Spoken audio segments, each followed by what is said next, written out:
Hello everyone, welcome to my channel Buddy Outlook. Friends, आज मैं आपको सुदर्शन चक्र के बारे में कुछ और इंटरेस्टिंग फैक्ट्स बताऊंगी और इसके साथ ही ये भी बताऊंगी कि आखिर क्यों मांगा था अश्वत्थामा ने श्री कृष्ण से सुदर्शन चक्र। तो चलिए शुरू करते हैं। सुदर्शन चक्र भगवान विष्णु का शस्त्र है जिसे अश्वत्थामा ने मांगा था, लेकिन क्यों, यह जानने से पहले पता होना बेहद जरूरी है कि आखिर सुदर्शन चक्र है क्या। माना जाता है कि सुदर्शन चक्र श्रीहरि ने गढ़वाल के श्रीनगर स्थित कमलेश्वर शिवालय में तप कर प्राप्त किया था। जैसा कि मैंने आपको अपनी पिछली पार्ट में बताया था कि किस प्रकार भगवान विष्णु को भगवान शिव से सुदर्शन चक्र की प्राप्ति हुई। यह ऐसा अचूक शस्त्र था कि जिसे छोड़ने के बाद यह लक्ष्य का पीछा करता था और उसका अंत कर वापस अपने स्थान पर आ जाता था।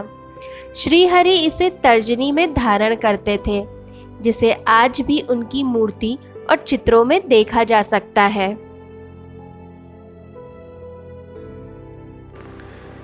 हमने महाभारत में अश्वत्थामा का नाम सुना है। कौन था अश्वत्थामा?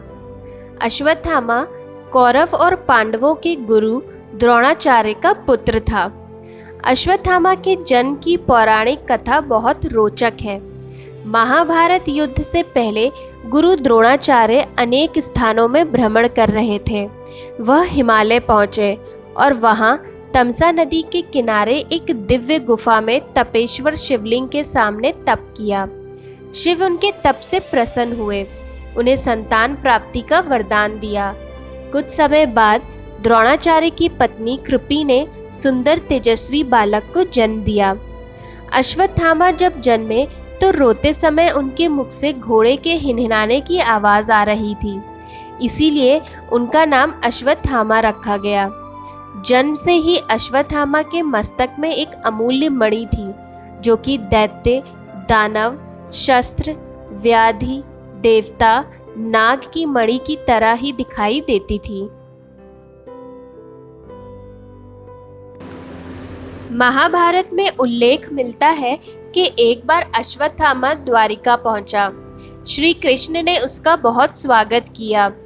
कुछ दिन रहने के बाद एक दिन अश्वत्थामा ने श्री कृष्ण से कहा कि अजय ब्रह्मास्त्र लेकर अपना सुदर्शन चक्र दे दे। श्री कृष्ण ने कहा, ठीक है, मेरे किसी भी अस्त्र में से जो तुम चाहो वो उठा लो, लेकिन मुझे कुछ भी नहीं चाहिए। अश्वत्थामा ने भगवान के सुदर्शन चक्र को उठाने का प्रयास किया, लेकिन वो टस से मस नहीं हुआ। उसने प्रयास किया लेकिन सफलता नहीं मिली। उसने हार कर भगवान से चक्र ना लेने की बात कही। भगवान ने उसे समझाया कि अतिथि की अपनी सीमा होती है, उसे कभी वो चीजें नहीं मांगनी चाहिए जो उसके सामर्थ्य से बाहर हो। अश्वत्थामा बहुत शर्मिंदा हुआ।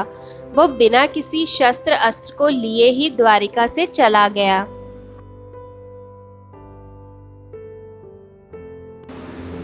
चक्र को छोटा इसलिए सबसे अचूक अस्त्र माना जाता था। सभी देवी देवताओं के पास अपने अपने अलग अलग चक्र होते थे। उन सभी के अलग अलग नाम थे। शंकर जी के चक्र का नाम भवरेंदु, विष्णु जी के चक्र का नाम कांता चक्र और देवी का चक्र मृत्यु मंजरी के नाम से जाना जाता था। सुदर्शन चक्र का नाम भगवान कृष्ण के नाम के साथ अभिन्न रूप से जुड़ा हुआ है। सुदर्शन चक्र ब्रह्मास्त्र के समान ही अचूक था। हालांकि यह ब्रह्मास्त्र की तरह विध्वंसक नहीं था, लेकिन इसका प्रयोग अति आवश्यक होने पर ही किया जाता रहा है, क्योंकि एक बार छोड़े जाने पर यह दुश्मन को खत्म करके ही दम लेता था। इस आयुध की खासियत थी कि इसे तेजी से हाथ से घुमाने पर यह हवा के प्रवाह से मिलकर प्रचंड वेग से अग्नि प्रज्वलित कर दुश्मन को भस्म कर देता था।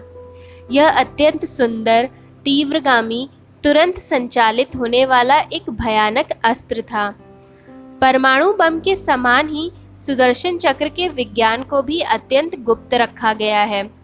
गोपनीयता इसलिए रखी गई होगी कि इस अमोघ अस्त्र की जानकारी देवताओं को छोड़ दूसरों को ना लग जाए, अन्यथा अयोग्य और गैर जिम्मेदार लोगों द्वारा इसका दुरुपयोग हो सकता था।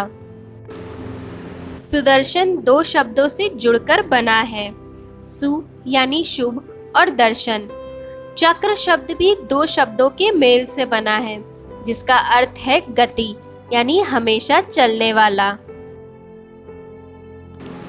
यह चांदी की शलाकाओं से निर्मित था। इसकी ऊपरी और निचली सतहों पर लौह शूल लगे हुए थे। इसमें अत्यंत विषैले किस्म के विष का उपयोग किया गया था।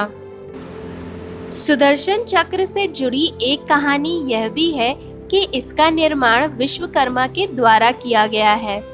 विश्वकर्मा ने अपनी पुत्री संजना का विवाह सूर्यदेव के साथ किया, परंतु संजना सूर्यदेव की रोशनी तथा गर्मी के कारण उनके समीप न जा सकी। यह बात जब विश्वकर्मा को पता चली, तब उन्होंने सूर्य की चमक को थोड़ा कम कर दिया और सूर्य की बाकी बची ऊर्जा से त्रिशूल, पुष्पक विमान तथा सुदर्शन चक्र का निर्माण किया। सुदर्शन चक्र शत्रु पर गेरा नहीं जाता, यह प्रहार करने वाली की इच्छा शक्ति से भेजा जाता है। यह चक्र किसी भी चीज को खत्म करने की क्षमता रखता है। माना जाता है कि श्री कृष्ण ने गोवर्धन पर्वत को सुदर्शन चक्र की सहायता से ही उठाया था। श्री कृष्ण ने महाभारत के युद्ध में सुदर्शन चक्र का इस्तेमाल सूर्यास्त दिखने के लिए किया था, जिसकी मदद से जयद्रथ का वध अर्जुन द्वारा हो पाया। इस चक्र ने देवी सती के शरीर के 51 हिस्से कर भारत में जगह जगह बिखेर दिए और इन जगहों को शक्तिपीठ के नाम से जाना जाता है। यह तब हुआ जब देवी सती ने अपने पिता के घर हो रहे यज्ञ में खुद को अग्नि से जला दिया। तब भगवान शिव शोक में आकर सती के प्राण रहित शरीर को उठाए घूमते रहे। सुदर्शन चक्र की हिंदू धर्म में बहुत मान्यता है। जैसे वक्त, सूर्य और जिंदगी कभी रुकती नहीं है, वैसे ही इसका भी कोई अंत नहीं कर सकता। यह परम सत्य का प्रतीक है। हमारे शरीर में भी कई तरह के चक्र मौजूद हैं, जिसमें अत्यंत ऊर्जा और आध्यात्मिक शक्ति उत्पन्न करने की क्षमता है। योग उपनिषद में सहस्रार चक्र के अलावा 6 चक्र और हैं: मूलधारा, स्वाधिष्ठान, मणिपुर, अनाहत, विशुद्धा और अजना।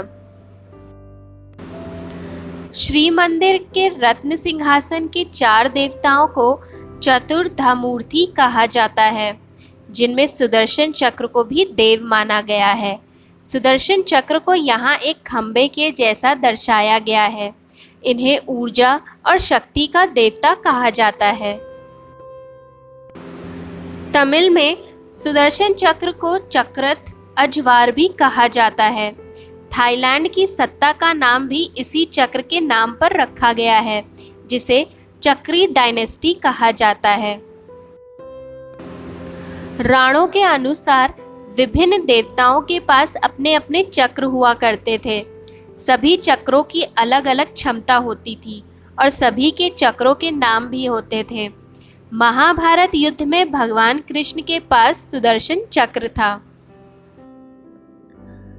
तो फ्रेंड्स, कैसा लगा आपको आज का मेरा ये वीडियो? मुझे कमेंट करके ज़रूर बताइएगा। और अगर आपको ये वीडियो पसंद आया हो तो प्लीज़ मेरे चैनल को सब्सक्राइब, लाइक और शेयर करना ना भूलें। अपने नेक्स्ट वीडियो में मैं फिर से एक इंटरेस्टिंग टॉपिक को डिस्कस करूँगी। तब तक के लिए ख्याल रखिए अपना और मेरे नेक्स्ट वीडियो का इंतज़ार करिए। Till then, do take care of yourself. Bye bye.